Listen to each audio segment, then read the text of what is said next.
siguiente. Nosotros estamos... A ver...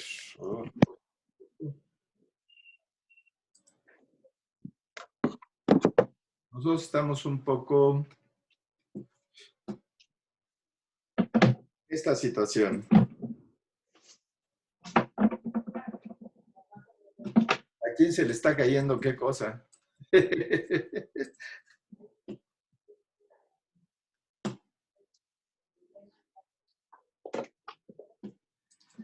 Ok.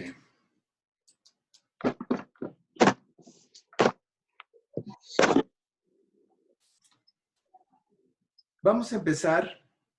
Vamos a compartir dos elementos importantes. Uno es un pequeño...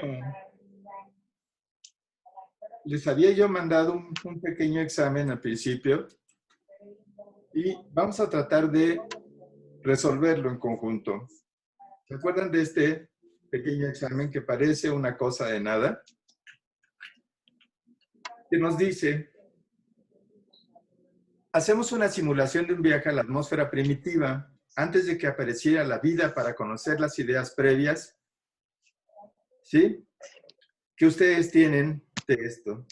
Durante un descenso, una gran parte del equipo, usted es miembro de una tripulación que realiza un viaje a la atmósfera. ¿Sí me escuchan todos? ¿Sí todo el mundo ve el documento? Sí, pero... Ok. Y entonces, hace aproximadamente, en esta atmósfera primitiva, hace entre 4.500 a 5.000 millones de años, desde del origen de la vida, ustedes realizan este viaje al pasado. Durante el descenso en la atmósfera primitiva, en la Tierra primitiva, una gran parte del equipo resulta dañado. La supervivencia depende de que pueda llegar otra nave que se encuentra a 100 kilómetros de distancia. Deben de elegir lo que queda del equipo, los objetos más necesarios para realizar el viaje. Entonces, les daba yo 15 minutos y después una discusión colectiva para esto. Ustedes tenían alimento concentrado, unidad portátil de calefacción, 2 pistolas calibre 45, un traje espacial, una brújula, 2 tanques de oxígeno, una lancha de fibra de vidrio con motor, 25 litros de agua, señales luminosas de bengala. ¿Qué es lo que elegirían? ¿Qué es lo que eligieron ustedes para este viaje de 100 kilómetros en la atmósfera? Déjenme darle chance a sus compañeros que han empezado a entrar, que se han empezado a reunir en esto. Bueno, ya estamos.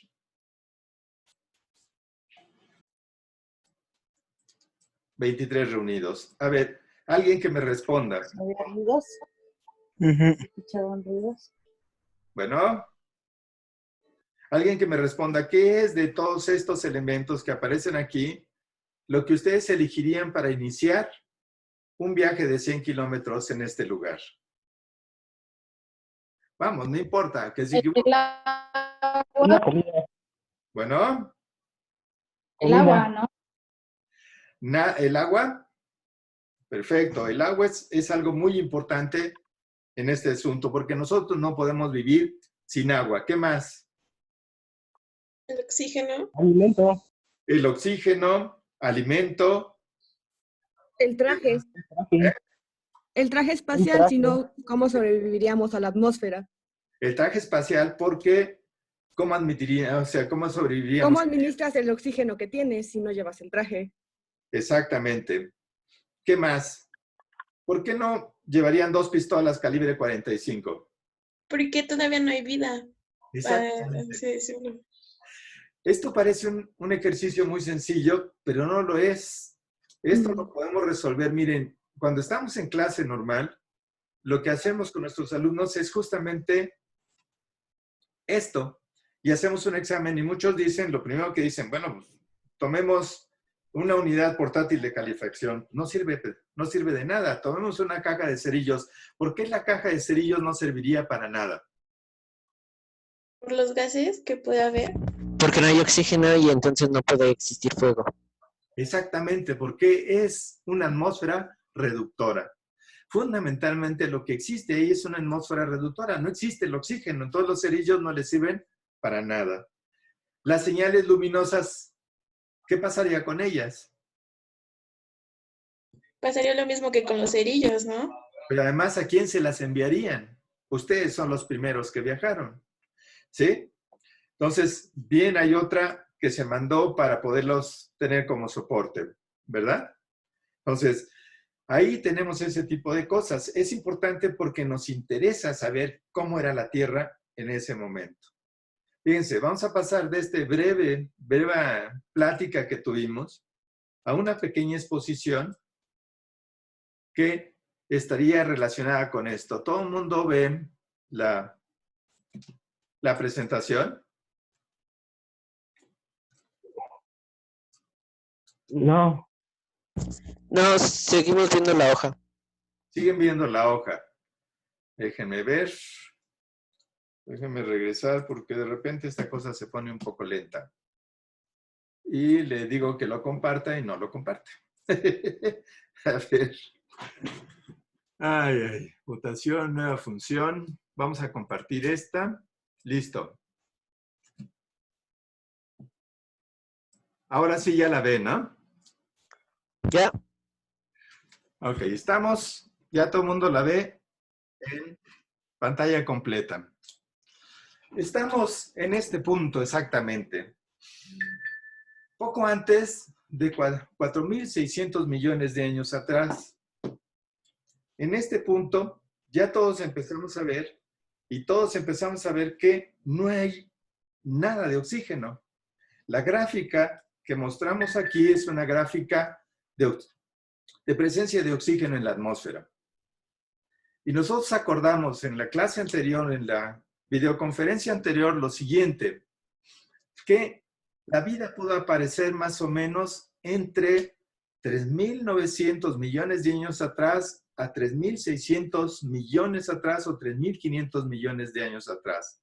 Teníamos dos grandes parámetros, los experimentos que se han realizado, las muestras que hemos recolectado a través de las diferentes rocas que constituyen nuestro planeta y los fósiles, las evidencias que existen de las impresiones de vida en las rocas terrestres.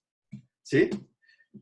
Déjenme ver que creo que hay algunos de sus compañeros que están tratando de entrar. Déjenme admitirlos. Listo. Y regresamos a esto que estamos platicando. Entonces, en ese punto, ahorita vamos a dejarlos un poco aquellos pendientes. Si uno observa una gráfica de la presencia de oxígeno en las rocas, ¿dónde se observa la presencia de oxígeno? En las rocas más antiguas de la Tierra.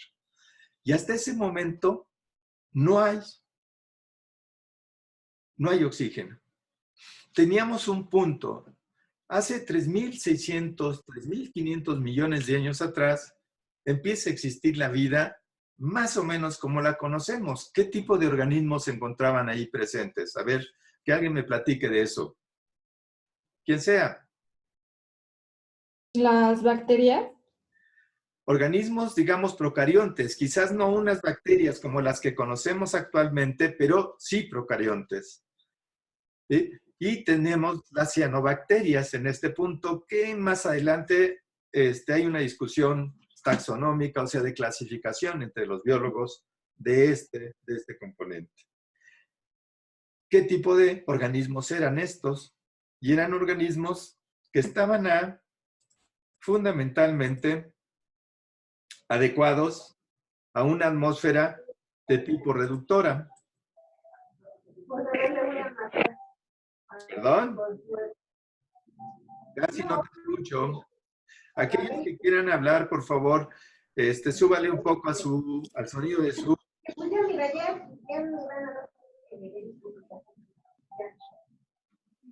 Ok. Entonces, ¿sí me escuchan todos? Sí. Perfecto. Entonces, ya acordamos esto, y todavía en esta época, la atmósfera de la Tierra sigue siendo ausente de oxígeno. Eso quiere decir que los organismos que vivían y se empezaron a desarrollar en esta atmósfera primitiva, ya estamos hablando de 1.000 millones de años, más de 1.500 millones de años después del inicio de la formación del sistema solar y de la formación de la Tierra. ¿Sí? Pero todavía pasaron más tiempo. Todavía hace 2.600 millones de años atrás, el oxígeno prácticamente era cero. A partir de hace 2.000 millones de años atrás, lo que se encuentra es una enorme presencia de oxígeno. Empieza a crecer el oxígeno en la Tierra. ¿A qué se debe esto? ¿Alguien me podría platicar? Para eso hicieron un cuento, una historieta, una representación sobre esta parte. ¿Qué pasó en este periodo? Los microorganismos que consumían la materia prima que se encontraba y la transformaron en oxígeno. Los organismos, pero para eso necesitaríamos, ¿qué está haciendo bacterias que se presentaron hace 3.500, 3.600 millones, empezaran a modificar una atmósfera? Pero no era la mayoría. Pensemos un poco en términos de pasado. Debería de haber sido dentro de esta enorme variabilidad que se empezaron a formar. ¿Se acuerdan que Johann, en la vez pasada, uno de sus compañeros del 401, nos preguntaba, oiga, profesor, ¿habría sido un solo tipo de organismo? Y yo les decía, no, seguramente fueron múltiples formas que se desarrollaron muy parecidas o diferenciadas, pero que fue a través de un proceso que ahora conocemos como selección natural, que es el que empezó a hacer esto. Pero todavía era la minoría. Fíjense, y esta es la tarea de la siguiente semana. Ustedes van a seleccionar por equipo y me van a empezar a hablar de las 5 grandes extinciones que han ocurrido a través de la historia. Porque si nosotros tenemos que empieza a haber un aumento de oxígeno en la atmósfera terrestre, tal como se ve en la curva, hace allá 1.600 millones de años a lo que tenemos en la actualidad, en este momento, eso quiere decir que todas las condiciones atmosféricas empezaron a cambiar. Que pasó de ser una atmósfera reductora a ser una atmósfera de tipo oxidante. ¿Verdad? ¿Hasta aquí estamos bien? Sí. ¿Estás?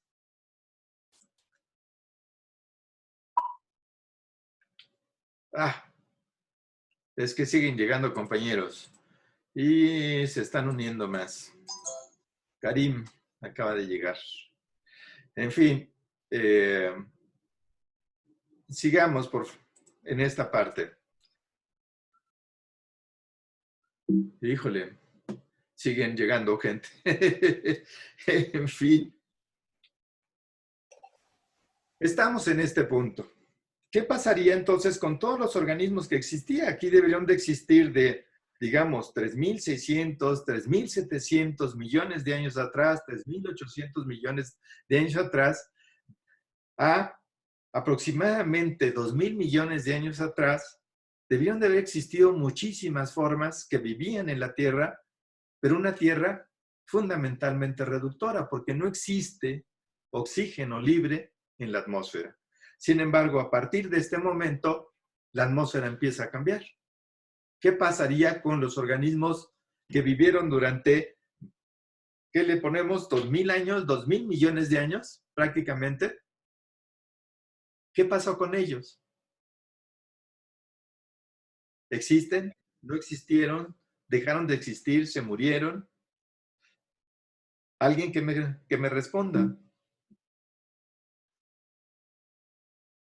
¿Nadie? Evolucionaron. ¿Perdón? ¿Quién? Evolucionaron. Se murieron, ¿no? Ajá. Básicamente murieron. ¿Sí?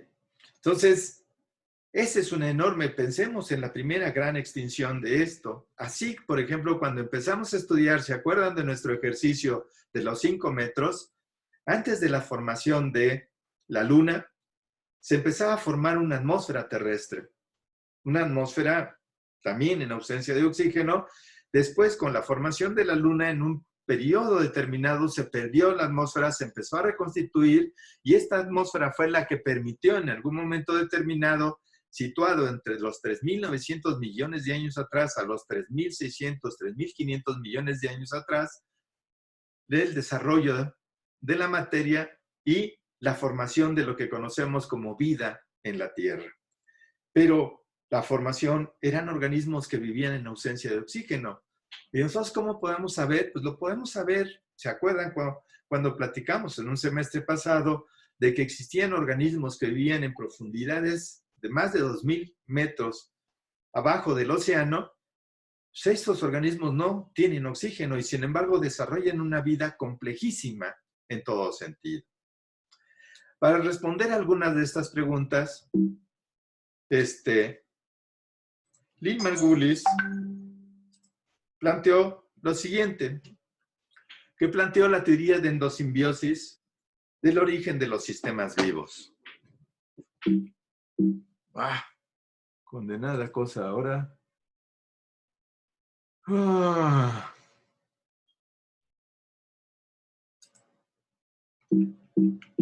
¿Alguien tiene idea por qué no me permite darle paso a sus compañeros?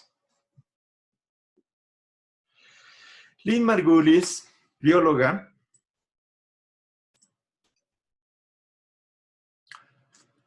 en los años 60, 70, empezó a desarrollar una teoría que era la teoría endosimbiótica.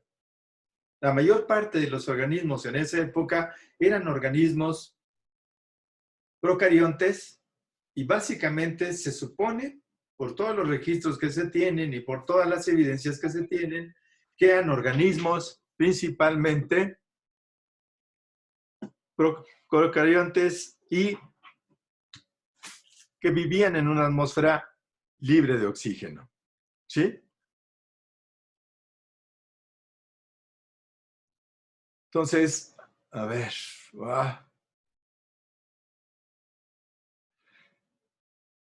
Quería darle entrada a sus compañeros, pero ahorita por alguna razón el sistema no me permite hacer esto. Voy a finalizar esta presentación. Aquí estamos. A ver, deja de video. ¿Dónde están sus compañeros?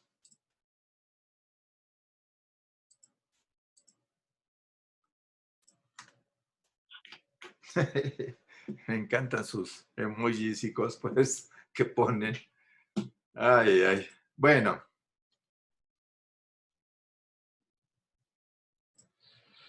Vamos a admitir. Seguimos admitiendo. Todavía me siguen escuchando, oigan. Esta cosa de que no los veo y casi no los escucho me pone un poco paranoico en estas cosas. ¿Me escuchan? Sí. Perfecto. Entonces hablábamos de Lynn Margulis. Lynn Margulis murió hace aproximadamente 5 años. Entonces Lynn Margulis planteó una teoría que es una teoría unificadora. Estos son parte de las cosas que hacemos en esto, que es parte de lo que estuvimos haciendo. ¿Cuáles son los dos grandes? Ella planteaba cuáles son los dos grandes tipos de células que conocemos en la actualidad. Las células procariontes, que son relativamente más simples, pero no por ser simples no están bien adaptadas y son muy prósperas y son espectaculares en todo sentido. Lo vemos con los virus, lo vemos con las bacterias y que nosotros somos relativamente frágiles para eso. Y tenemos las células eucariotas, principalmente, y eso ya lo sabemos. ¿Cómo se desarrollaron estas células? La segunda parte, si todas las células en ese momento fundamentalmente eran de tipo procarionte, ¿cómo se desarrollaron las células eucariotas? ¿Se acuerdan del esquema ese después de que vimos a Luca, el ancestro teórico que nos habló, o sea, que nos hablaba a todo el mundo y que decía, bueno, a partir de eso se desarrollaron 3 grandes divisiones, lo que eran las bacterias, las arqueobacterias y los eucariontes. Y dentro de los eucariontes tenemos los 5 grandes reinos, ¿sí? Entre ellos las plantas, animales, etcétera, lo que ustedes ya saben, principalmente. Pero estos representan células mucho más complejas, que ya tienen un núcleo, tienen una membrana nuclear, tienen una membrana celular, tienen citoplasma, tienen ribosomas, tienen aparato de Golgi, etcétera. Toda esta parte que estuvimos viendo. La pregunta sería, ¿cómo se desarrollaron? ¿Y qué tiene que ver esto con el cambio y la transformación de la Tierra y el desarrollo de la biodiversidad como la conocemos actualmente? Aquí tenemos, por ejemplo, 2 grandes cosas. Frente a las células de tipo procarionte, que pueden ser algunos hongos, bacterias, etcétera, aquí aparecen. ¿Se acuerdan lo que vimos en nuestra primera práctica? Estos son micelios y son esporas que se están dividiendo de los hongos y tenemos un protozoario que se conoce como Paramecium, del lado derecho el más grande, y tenemos un rotífero que tiene un gran cilio, un gran flagelo, y tiene muchos cilios en la parte superior. Entonces, en nuestra división actual, para entender esto, hay nuevas divisiones, pero esta es la que tienen que aprender. Esta la desarrollaron entre Margulis, Woese y otros autores. Woese es muy, muy importante. En los eucariotas, ¿cómo llegamos a los eucariotas? ¿Cómo, a partir de los organismos primitivos, organismos de vida libre que vivían en condiciones anoxigénicas, se pudo transformar a la enorme diversidad que tenemos en la actualidad? Para eso, Dean Margulis planteó su teoría. Entonces, ¿cómo pasamos? Y la hipótesis más aceptada de todo esto es la hipótesis de endosimbiosis. ¿Alguien conoce la simbiosis? ¿Qué es la simbiosis? Vamos, no se peleen. Se supone que en la teoría de endosimbiosis se propone que eran células protozoarias en donde consumieron a otros seres y así se formaron los eucariontes, ya que ahora viven otros seres diminutos dentro de un ser más grande. Fíjense. Hola, profe. Aquí, Johan. Sí, Johan, ¿qué pasó? Bueno, respondiendo a su pregunta de simbiosis. El que me habló anteriormente era Manuel, ¿verdad? ¿Cómo? Manuel fue el que estaba platicando ¿Sí? antes. Eh, Bueno, no importa. Adelante, Johan, dime. Bueno, que respondiendo a su pregunta de la simbiosis, es una de las formas del mutualismo. Es decir, que 2 organismos se benefician mutuamente para su desarrollo vital. Perfecto. ¿Y cómo sabemos eso? O sea, por ejemplo, eso parece imposible. Por ejemplo, ahorita nosotros tenemos una pandemia, por eso esta epidemia o enfermedad que nos tiene a todo el mundo medio encerrados, que nos permite salir a trabajar a pequeños ratos. Yo tengo que seguir trabajando en mi pequeña empresa. Este pequeño organismo es capaz de penetrar nuestra célula, todas las defensas que ya empezamos a conocer desde el semestre anterior, y toma el control de toda la maquinaria de nuestra célula para poder producir más virus. Y cuando hablamos de virus, estamos hablando de miris, es una partícula viral o un virus del tamaño de la milésima parte de 1 milímetro.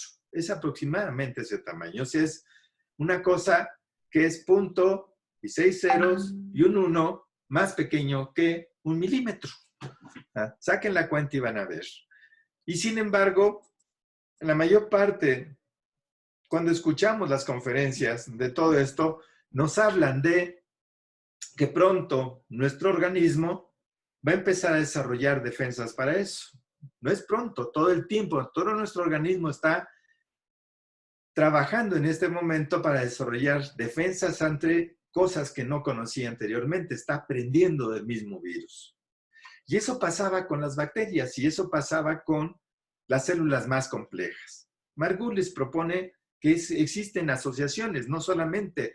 Esta teoría sale casi 100 años después de que Carlos Darwin, 1859, publica el origen y la evolución de los de las especies.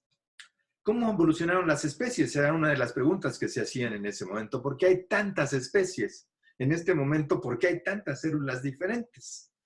Lynn Margulis dice que no solamente es a través de la competencia, que es un reduccionismo de la teoría de la selección natural. Es una forma muy simple de ver esta parte. Y dice que los organismos fueron simbiontes. Y esto es importantísimo. Hay momentos en que nuestras células permiten la entrada del ADN de los virus, permiten la entrada de cierto tipo de bacterias y no las eliminan por completo, las enquistan, las engloban, se quedan ahí. Hay muchos, hay muchas pruebas y las vamos a ver más adelante. Entonces, como dice Johan, la teoría endosimbiótica implica algo interno, algo que está relacionado y que beneficia mutuamente a cada organismo que forma parte. El ejemplo macro es el que aparece en esta diapositiva, en un pez payaso y las anémonas. Las anémonas, no sé si ustedes en algún momento han podido nadar en el mar y todo el mundo les dice, cuidado con estas flores del mar, que son muy bonitas. No te acerques demasiado porque te van a quemar, porque realmente su sistema de defensa es muy urticante, es ardoroso, duele mucho, causa temperatura, etc. Y sin embargo, el pez payaso vive feliz de la vida.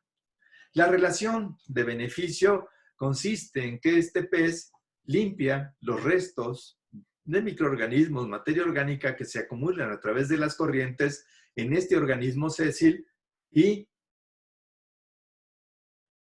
lo que es la anémona ofrece un espacio de protección. No es una simbiosis estricta porque el pez payaso se mueve. Entonces, ¿qué tiene que ver esto con lo que estamos platicando? Hace aproximadamente 2,000 millones de años atrás, empezó un proceso, y esto es lo que propone Lynn Margulis, en las cuales las células, en la parte inferior de la diapositiva, en la parte donde se ve el esquema, células individuales que eran células fotosintéticas, como las cianobacterias o células de vida aeróbica, de vida libre, que tenían flagelos y se movían, por ahí ya empezaban a utilizar el poco oxígeno disuelto en el agua, lo que existiera ahí, células aeróbicas, células como las espiroquetas, que cuando no nos lavamos los dientes empiezan a proliferar en nuestra boca y es lo que nos causa el mal olor, empezaron a unirse unas con otras a través de asociaciones endosimbióticas. Y a partir de esto se formaron organizaciones cada vez más complejas. ¿Sí? ¿Qué es lo que estamos viendo en la actualidad? ¿Qué es lo que se ve? Lo que decía Johan en un punto se resumiría en la teoría en función de estas cosas. Y esto es que las células pudieron en algún momento, así como las amibas envuelven sus pedazos de alimento o otros microorganismos para comérselos, literalmente comerlos, y se quedó adentro. Esto pasa con los virus, esto pasa con las bacterias, esto pasa con muchas otras cosas. Ya lo vamos a ver más adelante. ¿Sí? O sea, la célula resultante de estas asociaciones fue una célula que hoy conocemos como eucariótica.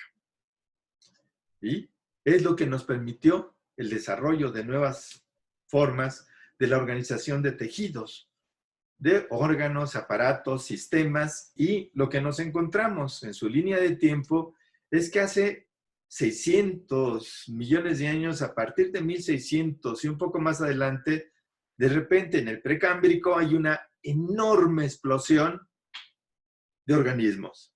Hay una gran cantidad y una enorme explosión de organismos en la Tierra. Y empieza a haber un montón de formas que ahora llamamos pretenciosamente superiores y sin embargo un virus nos tiene en casa.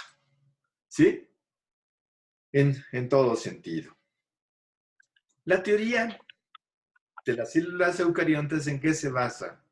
Tenemos 3 grandes organelos que son muy importantes. Por ejemplo, tenemos en el lado izquierdo de la diapositiva las mitocondrias. Y las mitocondrias no solamente tienen su propio ADN, no solamente tienen su citoplasma, que ya hemos llamado matriz mitocondrial, sino que también tiene ribosomas que le permiten construir y desarrollar sus proteínas. Los cloroplastos, por ejemplo. Los cloroplastos pasa exactamente lo mismo. También tienen su propio ADN, también tienen un estroma, tienen una grana, tienen una serie de componentes. También tienen ribosomas y tienen otros compuestos que se encuentran ahí. Y los flagelos. Los flagelos, los cilios y los flagelos, cuando uno los estudia, sus características físico-químicas y químicas estructuralmente se parecen enormemente al flagelo de nuestros espermatozoides, a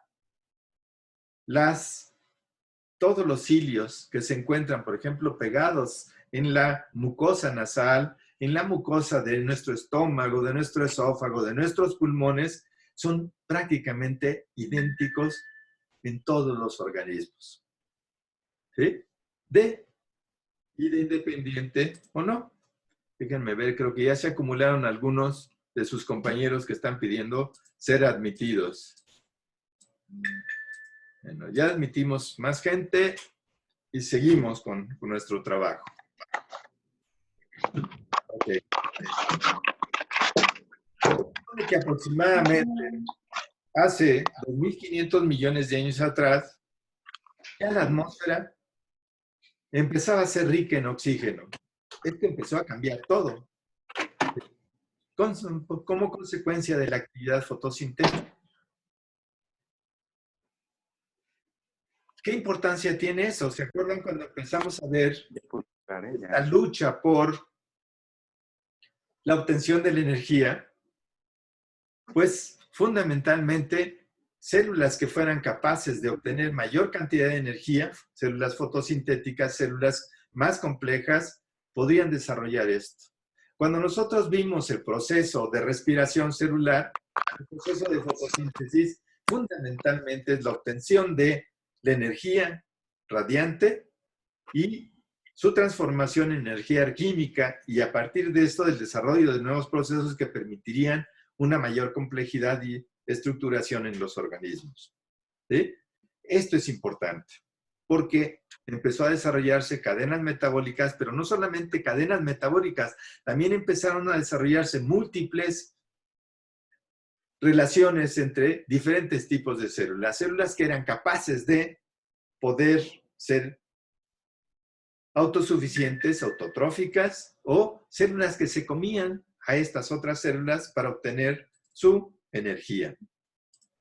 ¿Sí? Entonces, esto es muy importante. Nosotros, ¿dónde lo empezamos a ver? Cuando en las amibas estas fagocitan, como habíamos dicho, organizaciones y organismos inferiores, materia orgánica en descomposición, etc. Y este es el proceso a grandes rasgos que proponía Lynn Margulis. En algún momento hablamos en nuestros diferentes grupos de los priones. ¿Se acuerdan de los priones en la enfermedad de las vacas locas?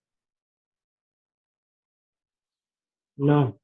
Bueno, los priones son proteínas que permiten que las células nerviosas y las células en su conjunto se comuniquen unas con otros. Son mensajeros químicos. Recuerden que las proteínas tienen muchas funciones y entre ellas funcionan no solamente como catalizadores, no solamente como estructuras, sino también como mensajeros.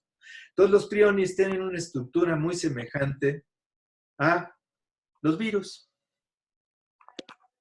Y en algún momento determinado, esto ya es parte de nuestra pandemia, es la forma como producimos nuestros alimentos, como hacemos nuestra producción en términos masivos y la distribución que se ha logrado a través de las enormes cadenas comerciales que se establecen en el mundo.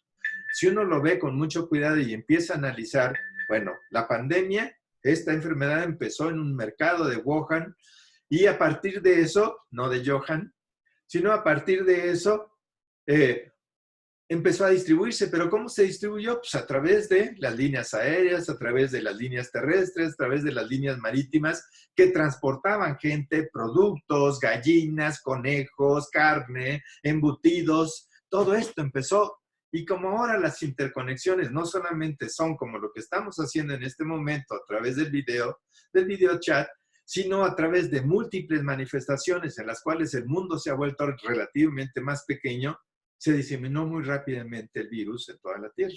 Tan es así que hoy Estados Unidos se acerca prácticamente a los 70,000 muertos y las proyecciones del día de ayer de algunos científicos norteamericanos hablaban de la posibilidad de que más de 100,000 norteamericanos murieran en la pandemia. Así que, digamos, relativamente nos está yendo bien. Esto es importante que lo entiendan, porque algunas de estas asociaciones simbióticas fueron más exitosas que otras. Esto se conoce como presión selectiva. Algunos de estos organismos que tenemos en la actualidad son más exitosos que otros. El caso del coronavirus, ¿sí? El famoso coronavirus COVID-2, que causa la enfermedad de COVID-19, fundamentalmente, COV2, es un elemento interesantísimo porque realmente la presión selectiva la produjimos nosotros a través de nuestras redes de distribución comercial, a través de nuestras redes de distribución económica y el desarrollo de las relaciones que se establecen en todas las partes del mundo. Y esto le dio una enorme capacidad. En tanto, nuestros organismos empiezan a desarrollar defensas, en tanto las organizaciones mundiales de la salud, los laboratorios privados, etcétera, empiezan a buscar cómo construir una vacuna. Pero aunque hemos desarrollado muchísimas cosas, aunque ahorita ya sabemos exactamente cuáles son el mapa genómico de este organismo, pues producir una vacuna requiere muchos esfuerzos de miles de gentes trabajando al mismo tiempo. Imaginemos otra cosa en este punto. El origen de las mitocondrias. ¿Cómo es que nuestra célula tiene mitocondrias? ¿Sí? Esto, posiblemente, el origen de las mitocondrias eran células de vida independiente que fueron fagocitadas por otras células, tipo una amiba. Pero esta célula, al exterior de su cubierta, tenía una serie de químicos que le permitieron entrar a un citoplasma rico en proteínas, rico en azúcares, estaba calientito, mantenía cierta temperatura, o sea, y se quedó a vivir. Las características de esta célula eran bien interesantes, porque esta célula, a partir de la metabolización de los alimentos que se encontraban en su interior, en el interior de esta célula que intentó comérsela y la rodeó de vacuolas digestivas para poder romperle su maraca y descomponerla en pedacitos, como hemos visto que ese proceso de digestión celular, en ese punto, se quedó tranquilita y empezó a encontrar alimento, protección, no tenía que andar por todos lados buscando la papa, sino que estaba ahí en un lugar de esto. Y como parte de sus metabolitos secundarios, o sea, como parte de los desechos que tenía, pues se empezó a lanzar al citoplasma ATP. Recordemos que una de las funciones principales de la mitocondria dentro de la respiración es la producción de ATP. Y un organismo celular que empieza a ser más complejo, que además tiene la capacidad, con un mismo azúcar, ya no de producir 2 ATPs como lo haría a través de la glicólisis, ¿se acuerdan de esa parte? Sino a través del proceso de respiración, producir 38, gastar 2 y tener 36 a su disposición, sería un organismo que tendría ventajas selectivas superiores a otros procariontes.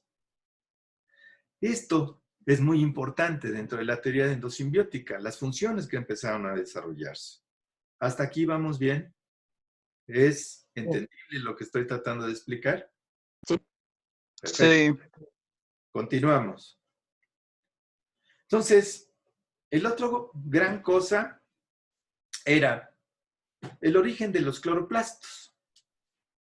Tenemos una atmósfera terrestre hace 3.900 millones de años que a través del calentamiento, de las erupciones, de los rayos ultravioletas, a través de todas estas cosas, lo que hace es romper moléculas, construir otras moléculas, unir otras moléculas y empezar a formar organizaciones como las protocélulas de las que empezamos a hablar, de las microesférulas de Fox o de los coacervados de Oparin y su equipo o de múltiples cosas que se han estudiado en el laboratorio.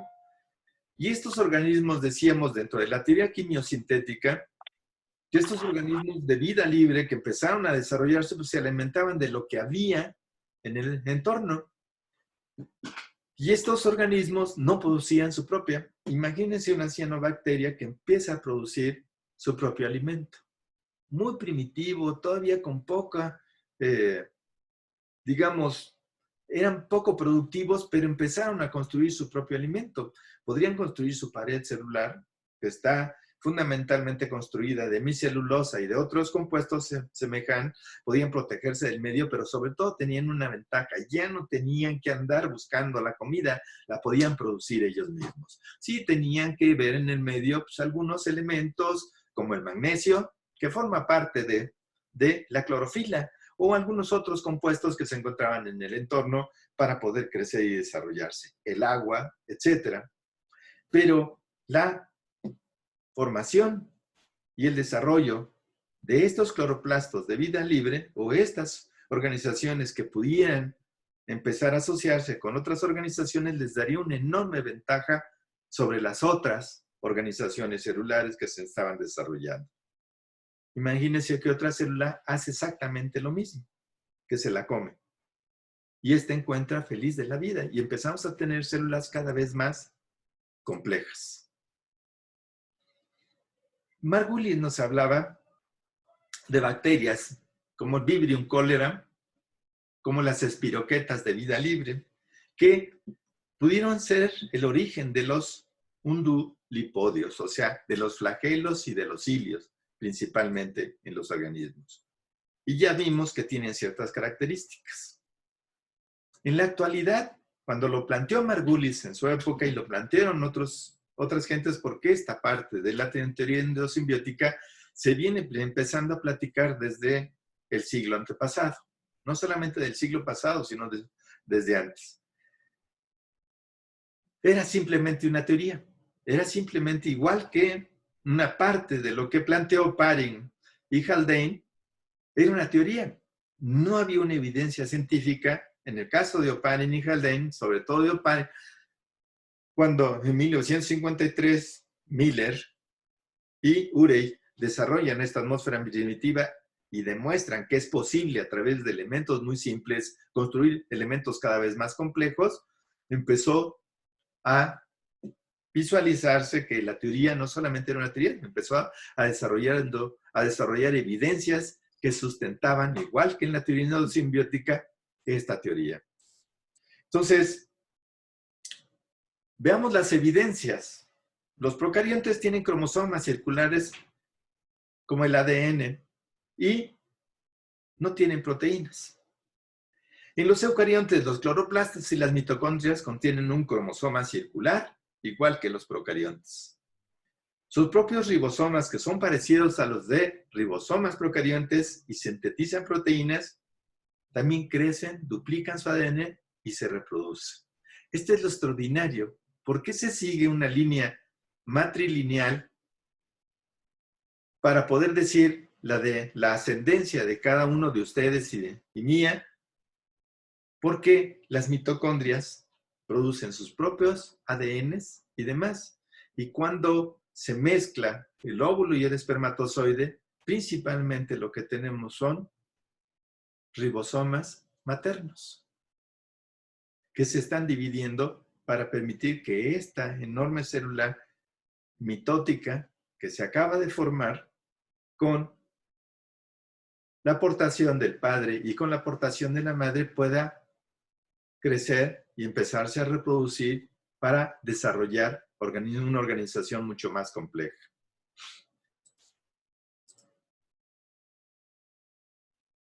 Las evidencias son muchas. Por ejemplo, en el caso de los cloroplastos, Por ejemplo, los cloroplastos y las mitocondrias no pueden ser fabricadas por las células, se reproducen independientemente. Están rodeados por membranas dobles y sus membranas internas, igual que la membrana plasmática de la célula procariota, intervienen en la síntesis fundamentalmente, en el caso de los ribosomas, de ATP. En el caso de los cloroplastos también, recuerden que la fase oscura, la fase clara y la fase oscura, fundamentalmente el principio de la fotosíntesis es la obtención de compuestos altamente energéticos a partir del rompimiento de la célula, de la molécula de agua, para empezar a tener proteínas. ¿Sí? Para empezar a tener energía, principalmente. Entonces, ambas células tienen ambas características, organelos que estudiamos en las células eucariontes tienen estas características. ¿Sí? Entonces, en el esquema de Margulis, así nos encontrábamos. Cianobacterias que junto con organismos micro de tipo mitocondrial, en simbiosis formaron, por ejemplo, las plantas, o empezaron a dar origen a aquellas organizaciones celulares de tipo eucariota que dieron origen a las plantas. También estas células unidas con protistas que tenían flagelos, que se habían unido con bacterias como las espiroquetas, empezaron a formar algunos de los protozoarios más interesantes que hemos conocido. Y al mismo tiempo, la unión de estos simbiosis empezaron a formar los hongos, etcétera, etcétera, ¿no? Ese es el desarrollo de los 5 reinos.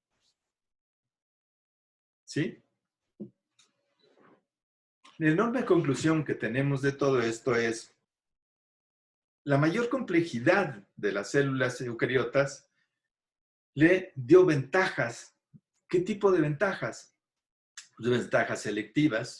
Una organización que puede producir más energía tiene más posibilidades de reproducirse más rápidamente, tiene más posibilidades de mantener estable su material genético y de asociarse. Fíjense, lo que se observa, muchas de las cosas que se observan, y ojalá nos veamos relativamente pronto, es que cuando se habla de que las bacterias mutan, es una interpretación a través de los antibióticos, es una interpretación muy simplista de lo que ocurre. Lo que se ha observado en los últimos años es que cada vez las bacterias se vuelven más resistentes, y la primera conclusión de muchos de los médicos o mucha gente es que las bacterias están mutando y están cambiando y se están adaptando. No es así. Muchas de estas células ni siquiera cambian, simplemente se asocian, y al asociarse producen una serie de sustancias que impide que los antibióticos trabajen en esto, pero eso a través de la asociación principalmente. Y esta es una parte importantísima. Si quieren ustedes ver algunas de estas cosas, pueden consultar y desarrollarlo con más especificidad a través de estos libros que en un momento les voy a poner a disposición la presentación para que podamos continuar con nuestro trabajo.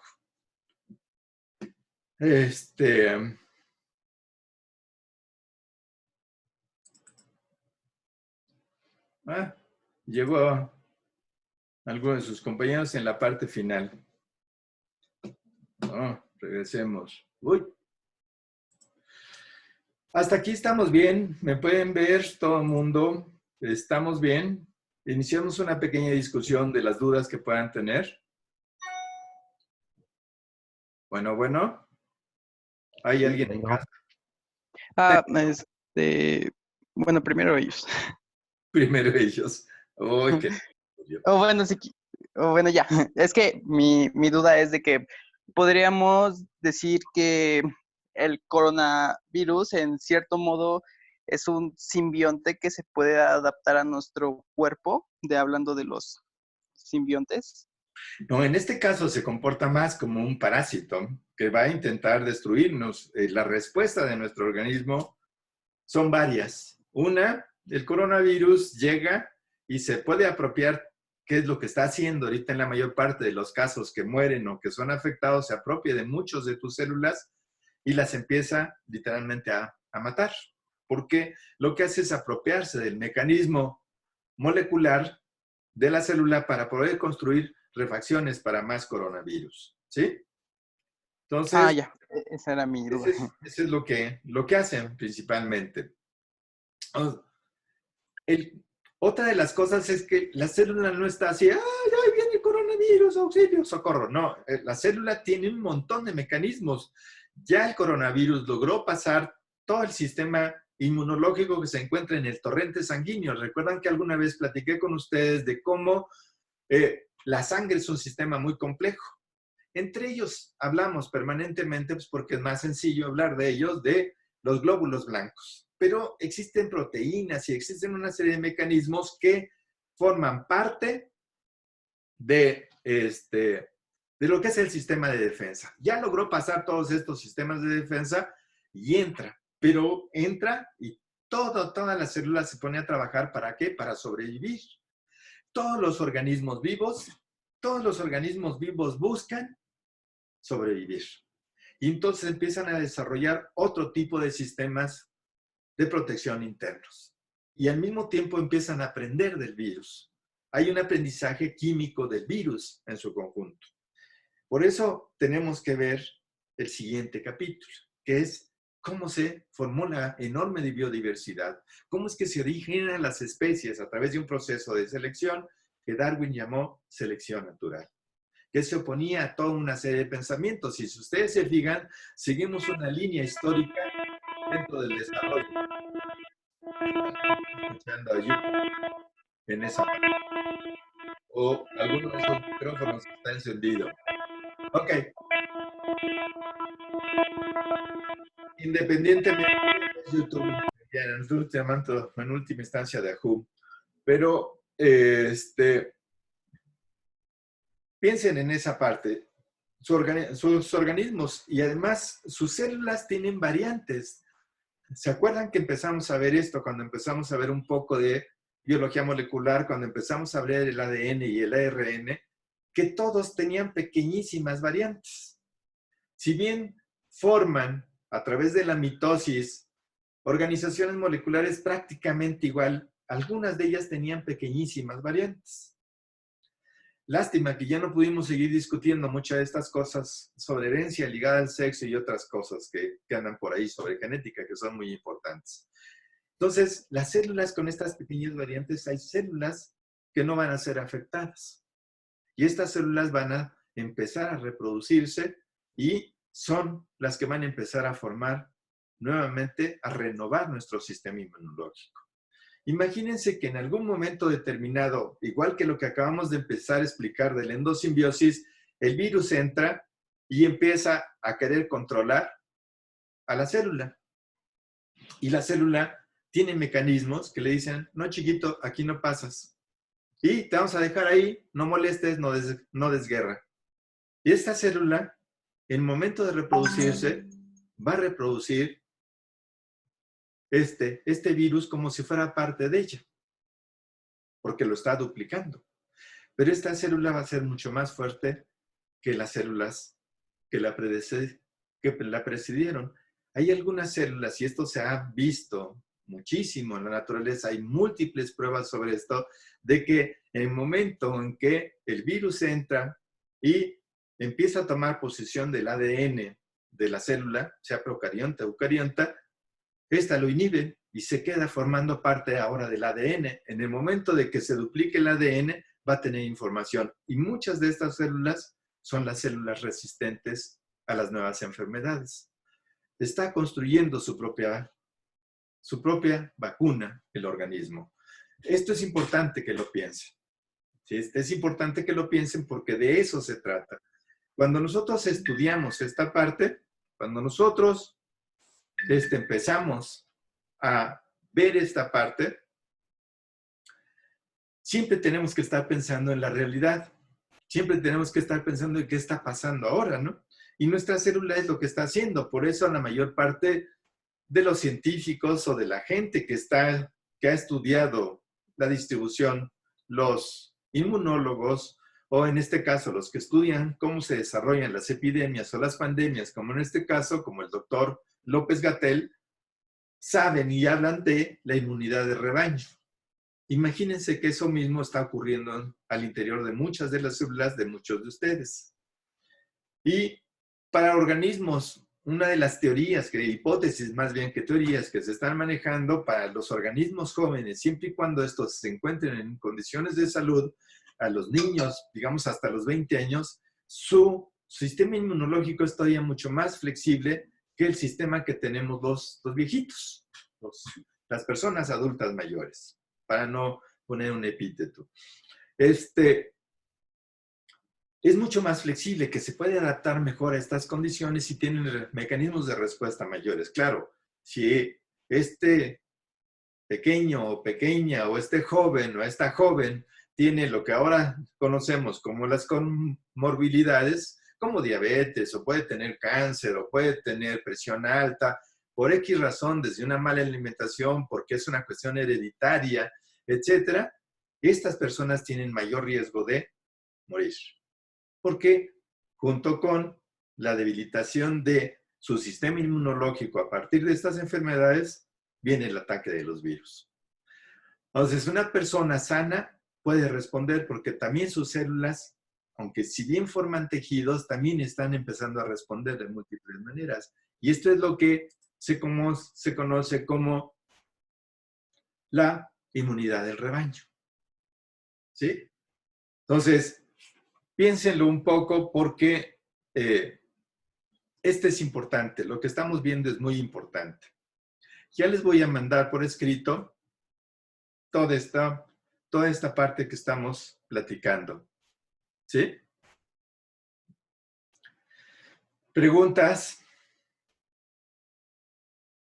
¿Dudas? Me imagino que tienen un montón y me imagino que tienen muchas preguntas, pero otra vez, no quiero abrumarlos con tanta información. Quiero que vayamos poco a poco.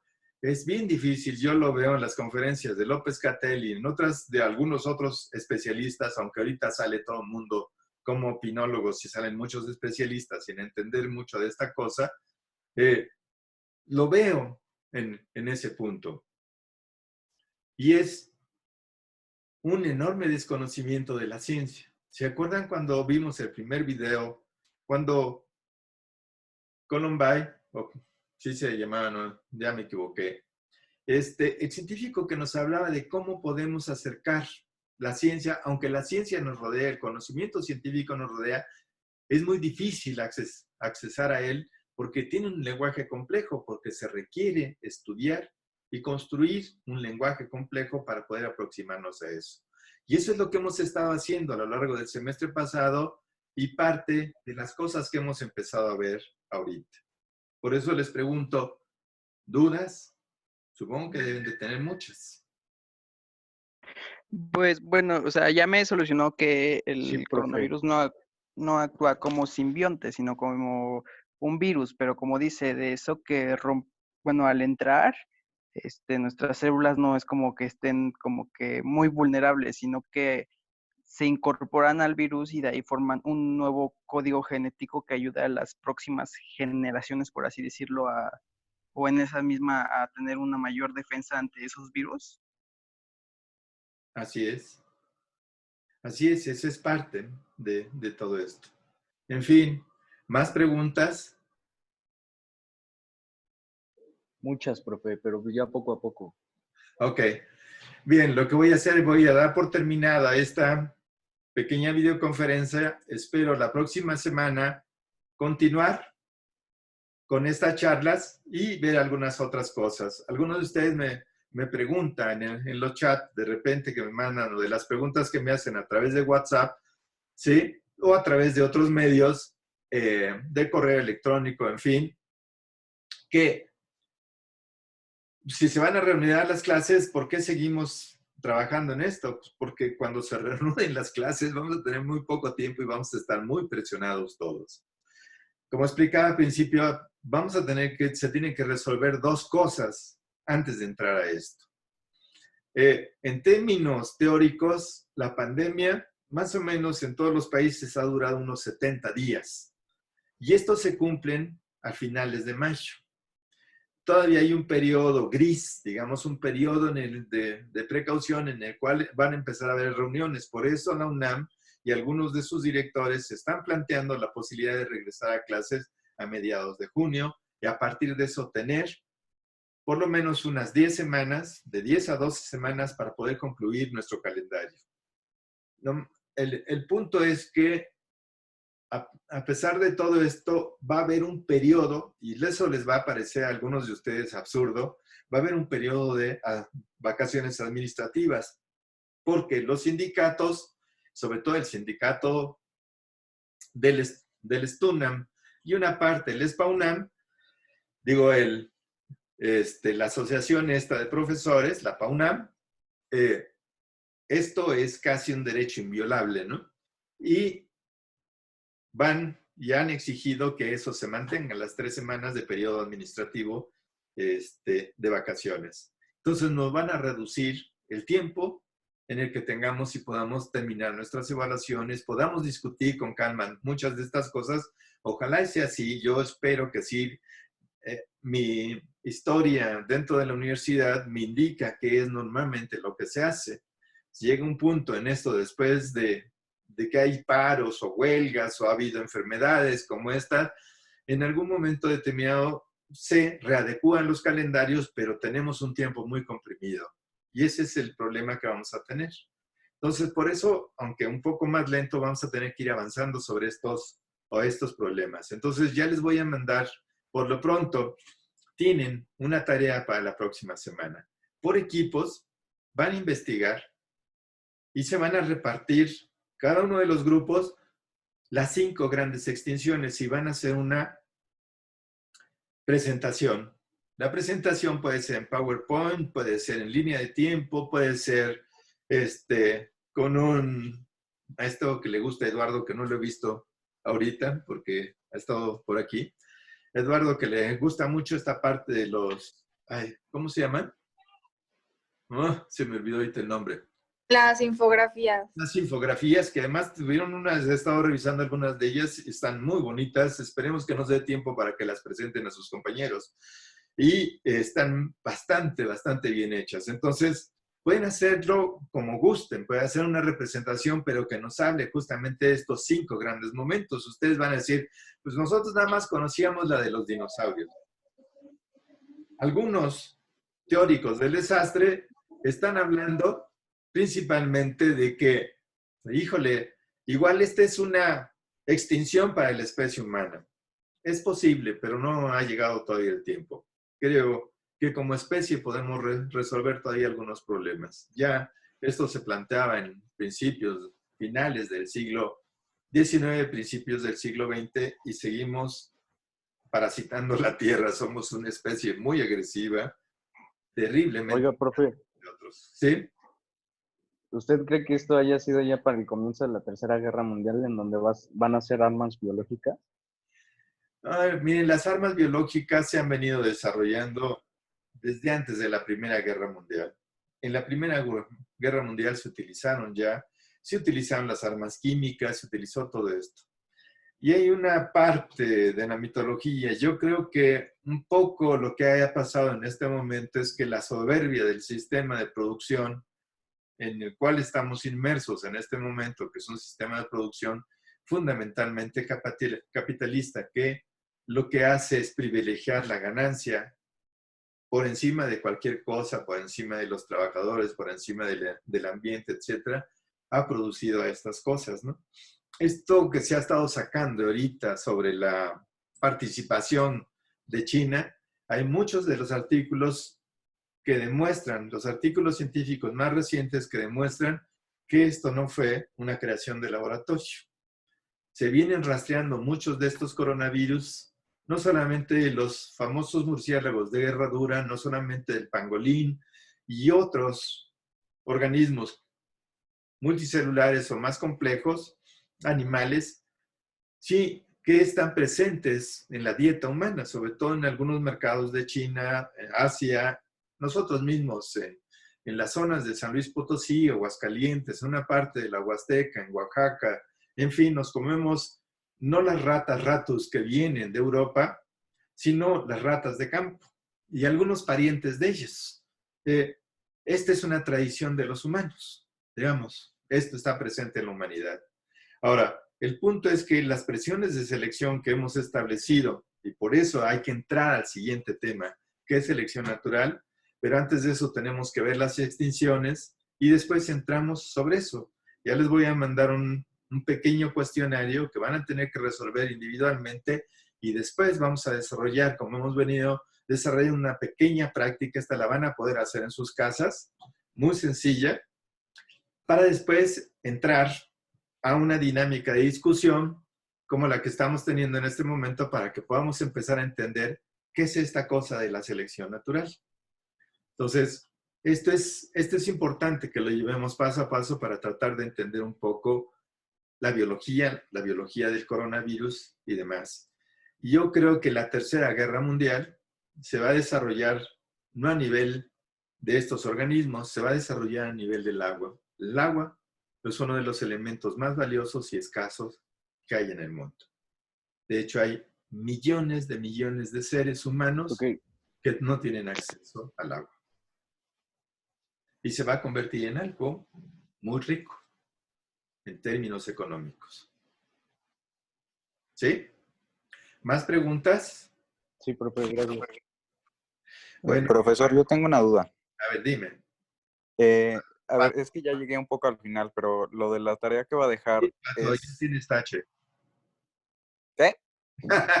No, hombre, dime, ¿que la tarea que qué? Que la tarea que dejó, o sea, ahorita dijo de una tarea por equipos, dividirnos las 5 extensiones, dijo. Sí, o algo así. Extinciones. Extinción. Ok. Empezamos a platicar al principio de esta pequeña presentación. Hacemos una diapositiva. Les voy a enviar esta presentación completa y voy a tratar otra vez de que espero que se grabe muy bien esto y ponerlo a su disposición en YouTube para que aquellos como tú que llegaron un poco tarde por alguna razón puedan consultarla y ver algunas de las cosas en las cuales me he equivocado y espero que me critiquen. Son en el momento en que la Tierra empezó a cambiar, que pasó de ser una atmósfera irrespirable, una atmósfera ausente de oxígeno. La pregunta que les hacía a tus compañeros es, pues ahí existía vida, había quizás cientos, miles de millones de formas procariontas que vivían y quizás algunas ya habían empezado a formar organizaciones complejas, algunos organismos.